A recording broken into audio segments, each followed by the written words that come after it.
Thank you very much. I will now deliver my closing remarks. I will do it from the rostrum.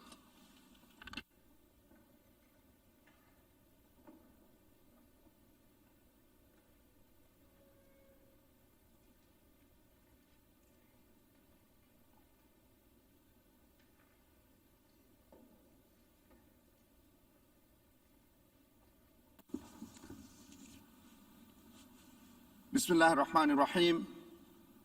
Heads of state and government, Mr. Secretary General, distinguished ministers, excellencies, we began the general debate last week with my opening remarks, in which I underscored the need for a presidency of hope. I recall being hopeful last week for a successful general debate, hopeful for the safety and security of each and every one of you. Today, I'm grateful because we did it.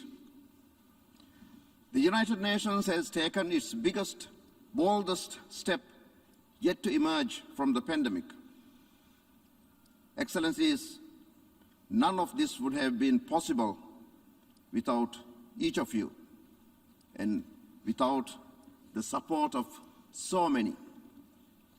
I would like to express my sincere appreciation for your active participation in this 76th session of the United Nations General Debate. I would also like to extend my profound gratitude to our host country, the United States, the City of New York, the New York Police Department, and all the other departments of the City of New York for their seamless logistical and security support over the past few weeks. This is no easy task, and we are grateful to each and every one of you for your relentless and untiring contributions. I would also like to thank the City of New York and the Mayor's Office for making available vaccines for visiting delegations. I understand that about 93 attendees were vaccinated, and 843 attendees availed of the free testing facilities offered through the mobile vaccine vans. New York City, you have been an exceptional host, as always. Our gratitude also goes to the people of New York, who have, with open hearts, welcomed the delegates back to this very vibrant city.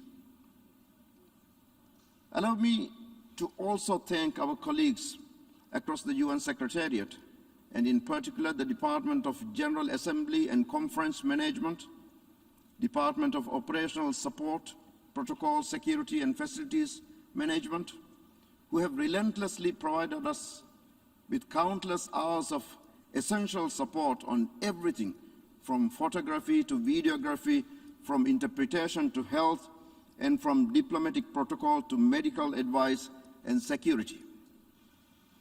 Finally, I would like to thank each and every member of my team in the OPGA.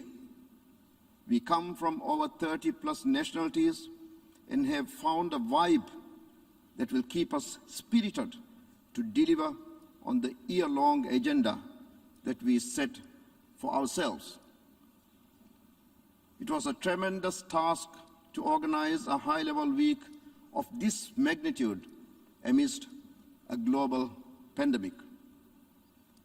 I'm glad that the sound mitigation measures put in place by the Secretariat were closely followed by the delegations, and we managed to have a successful debate.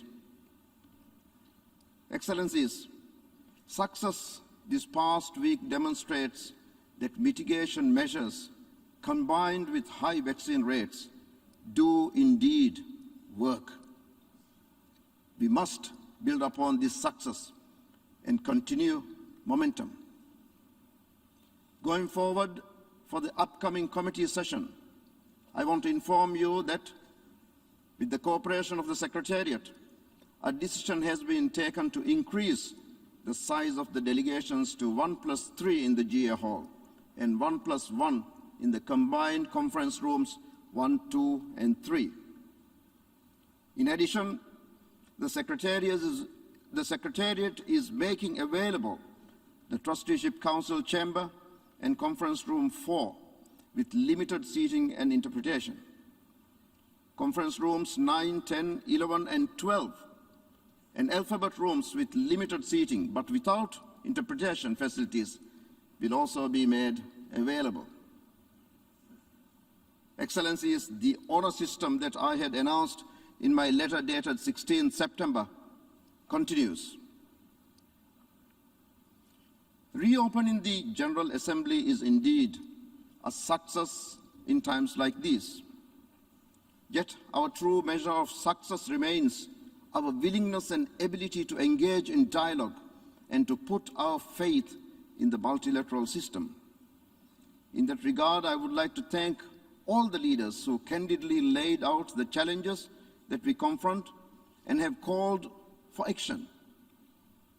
Over the last week, we heard from 194 speakers, including 100 heads of state, 52 heads of government, 3 vice presidents, and 34 ministers.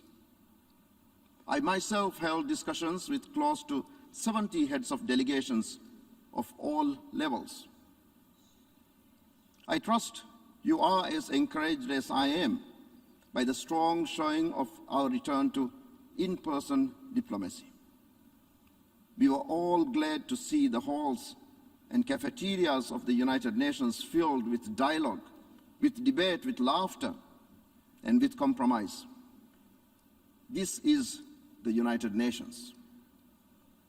Excellencies, a great deal was discussed over the last week, but a clear set of issues arose time and time again.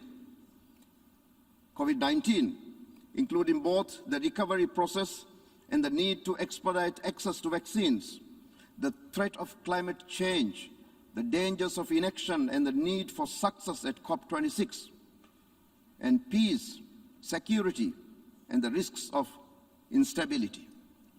The fact that each of these issues was so predominant speaks volumes as to what the world wants.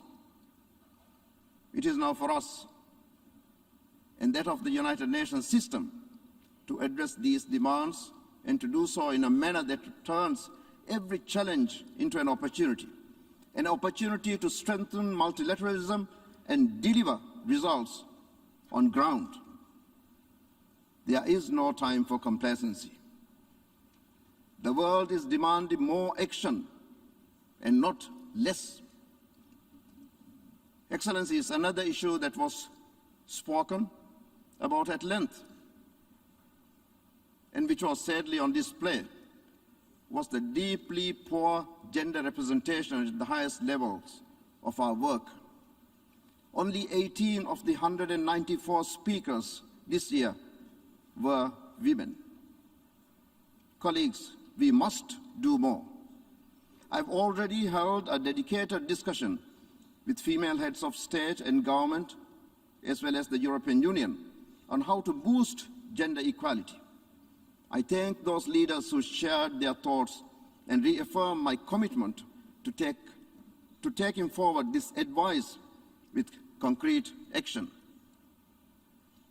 Excellencies, with high-level meetings planned on COVID-19, on climate, and on the environment, as well as efforts being made to empower women and girls and work towards greater youth and civil society organizations' participation, the 76th session hopefully will be an active and an inclusive session. I trust you will join me in this.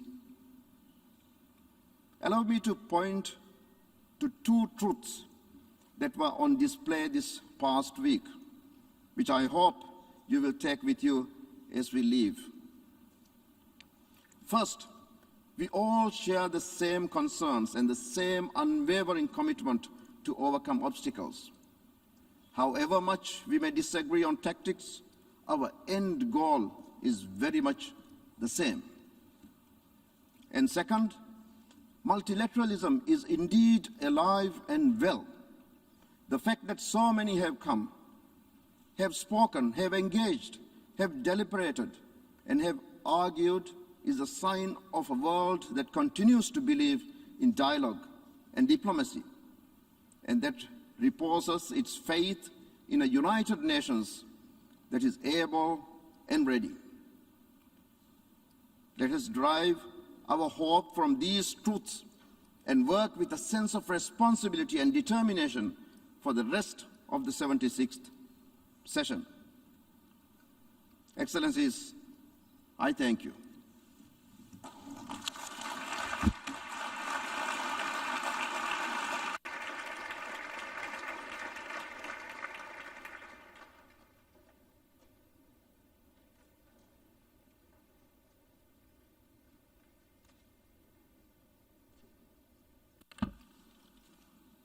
May I take it that it is the wish of the General Assembly to conclude its consideration of Agenda Item 8.